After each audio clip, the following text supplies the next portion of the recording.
মুর্শিদাবাদের shoot out. ভগবানগোলার রমনাপাড়া এলাকায় গুলিতে খুন যুবক বাবর আলী নামে ওই যুবক খুনে তৃণমূল নেতার বিরুদ্ধে অভিযোগ। ভগবানগোলা পঞ্চায়েত সমিতির কৃষি কর্মাধ্যক্ষ গোলাম শেখ ও তার অনুগামীদের বিরুদ্ধে অভিযোগ স্থানীয়দের। এলাকায় মোতায়েন রয়েছে বিশাল পুলিশ বাহিনী। সোমা মাইতি আমাদের প্রতিনিধি রয়েছেন আমাদের সঙ্গে। সোমা, কি অবস্থা এখনো পর্যন্ত, কি জানা যাচ্ছে? আমরা যোগাযোগ করার চেষ্টা করছি, আপনাদেরকে আরও একবার জানাবো। মুর্শিদাবাদের শুট আউট।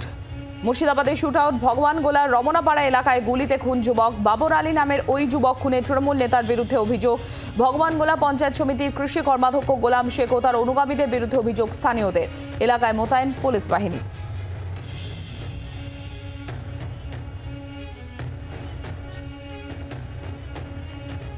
আমাদের প্রতিনিধি সোমা মাইতি রয়েছেন আমাদের সঙ্গে। সোমা, কি অবস্থা আর কি জানা যাচ্ছে এখনো পর্যন্ত?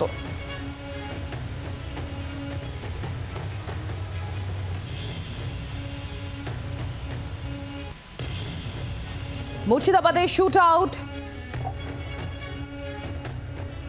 এলাকায় মোতায়েন রয়েছে বিশাল পুলিশ বাহিনী।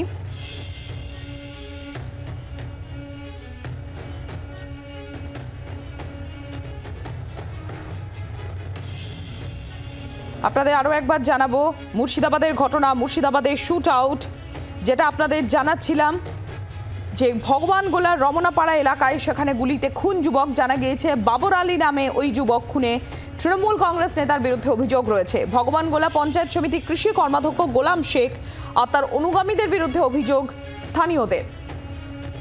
সোমা মাইতি আমাদের প্রতিনিধি রয়েছেন আমাদের সঙ্গে। সোমা, এখন কি অবস্থা আর কি আপডেট রয়েছে, কি জানা যাচ্ছে? দেখো, গোটা এলাকার পরিস্থিতি একেবারে থমথমে রয়েছে এবং পরিবারের তরফ থেকে যেটা অভিযোগ করা হয়েছে যে ভগবানগোলা পঞ্চায়েত সমিতির কৃষি কর্মাধ্যক্ষ গোলাম শেখের বিরুদ্ধে অভিযোগ এবং সে এবং তার দলবল তারাই মূলত এই ঘটনা ঘটিয়েছে এবং বাড়িতে এসে তাকে প্রথমে মারধর করে এবং তারপরে গুলি করে তাকে খুন করে, এমনটা অভিযোগ করা হয়েছে পরিবারের পক্ষ থেকে। এবং পরিবারের পক্ষ থেকে এটাও জানানো হয়েছে এই কৃষি কর্মাধ্যক্ষের সঙ্গে তাদের একটা পারিবারিক গন্ডগোল ছিল এবং সেই গন্ডগোলের জেরে এই খুন সংগঠিত করা হয়েছে, এমনটাই অভিযোগ করা হয়েছে। যদিও কৃষি কর্মাধ্যক্ষর এখনো পর্যন্ত কোনো খোঁজ পাওয়া যায়নি এলাকায়। গোটা ঘটনার ইতিমধ্যে পুলিশ তদন্ত শুরু করেছে এবং এই ঘটনার প্রেক্ষিতে গোটা এলাকায় যে উত্তেজনা সৃষ্টি হয়েছে সেই কারণেই গোটা এলাকা জুড়ে পুলিশ পিকেট বসানো হয়েছে এবং ইতিমধ্যে মৃতদেহ নিয়ে যাওয়া হয়েছে, হাসপাতালে নিয়ে যাওয়া হয়েছে। এবং এই ঘটনার প্রেক্ষিতে কিন্তু ভগবানগোলার গোটা এলাকা জুড়ে একটা থমথমে পরিবেশ তৈরি হয়েছে। সোমা, সেক্ষেত্রে স্থানীয়দের তরফ থেকে অভিযোগ করা হচ্ছে ভগবানগোলা পঞ্চায়েত সমিতির কৃষি কর্মাধ্যক্ষ গোলাম শেখ আর তার অনুগামীদের বিরুদ্ধে। এই বিষয়টি নিয়ে পুলিশের তরফ থেকে এখনো পর্যন্ত কি পদক্ষেপ? দেখো, পুলিশ ইতিমধ্যেই গোটা ঘটনা তদন্ত শুরু করেছে। পরিবারের যাদের সামনে এই খুন সংগঠিত হয়েছে তাদের সঙ্গে পুলিশ কথা বলে ঘটনা জানতে চাইছেন এবং যেহেতু তৃণমূল কংগ্রেসের অত্যন্ত প্রভাবশালী নেতা এই পঞ্চায়েত সমিতির কৃষি কর্মাধ্যক্ষ, ফলত তার বিরুদ্ধে যে অভিযোগগুলো তার পরিবারের তরফ থেকে এবং আশেপাশের মানুষজন যেভাবে অভিযোগ আনছেন সেই অভিযোগের সত্যতা এই মুহূর্তে পুলিশ যাচাই করার চেষ্টা করছে এবং কেন এই খুন করা হলো, অর্থাৎ এই খুনের পেছনে কি কোনো রাজনৈতিক কারণ ছিল নাকি পারিবারিক শত্রুতা ছিল, এই পুরো বিষয়টা পুলিশ এই মুহূর্তে জানার চেষ্টা করছে। এবং পরিবারের পক্ষ থেকে যেটা অভিযোগ করা হয়েছে যে কৃষি কর্মাধ্যক্ষ এবং তার দলবল এসে এই খুনটা সংগঠিত করেছে এবং তারও কিন্তু সপক্ষে বেশ কিছু এলাকার মানুষজনের সঙ্গেও পুলিশ এই মুহূর্তে কথাবার্তা বলছে। অর্থাৎ এই খুনের সঠিক কারণ এবং খুনিদের এখনো পর্যন্ত যাদের নাম উঠে আসছে তাদেরকে এই মুহূর্তে ধরার কাজ পুলিশ শুরু করছে।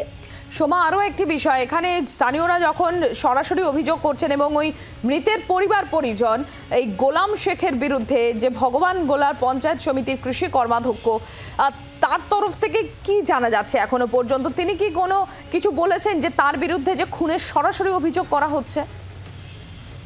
দেখো, গোলামকে এখনো পর্যন্ত পাওয়া যায়নি, অর্থাৎ তিনি বাড়িতে নেই, এলাকাও তার এখনো খোঁজ পাওয়া যাচ্ছে না।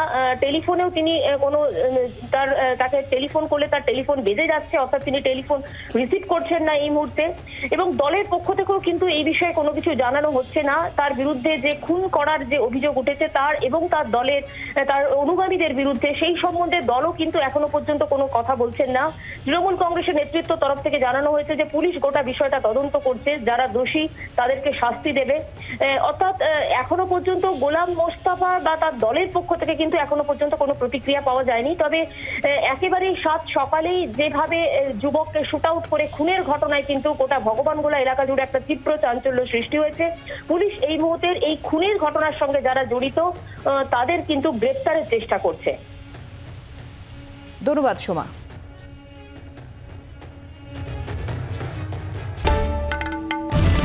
বাংলার আওয়াজ, বাঙালির আবেগ, জি 24 ঘন্টা।